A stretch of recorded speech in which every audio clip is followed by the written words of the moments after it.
Pernah tak anda terfikir macam mana nak tahu kalau seseorang tu mungkin terlibat dengan pengambilan dadah jenis ais atau syabu? Ini bukan soal nak menuduh, tapi untuk kita lebih peka dengan orang sekeliling kita, terutama yang kita sayang.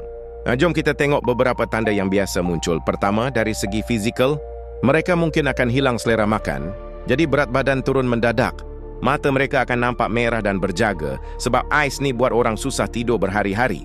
Bila tak cukup tidur, muka pun akan nampak cengkung dan lebih tua dari usia. Selain itu, perhatikan juga tingkah laku mereka. Mereka jadi sangat bertenaga, banyak cakap, tapi kadang-kadang apa yang dicakapkan tu tak masuk akal. Mood mereka pun cepat sangat berubah. Sekejap gembira melampau, sekejap lagi boleh jadi sangat marah atau paranoid tanpa sebab. Mereka juga mungkin akan mula menjauhkan diri dari keluarga dan kawan-kawan lama. Kalau anda nampak tanda-tanda ni pada seseorang, jangan terus hukum. Mungkin mereka perlukan bantuan. Dekati mereka dengan baik dan ajak berbincang. Sokongan anda sangat penting. Terima kasih kerana menonton. Sayang, love, like, share, dan subscribe.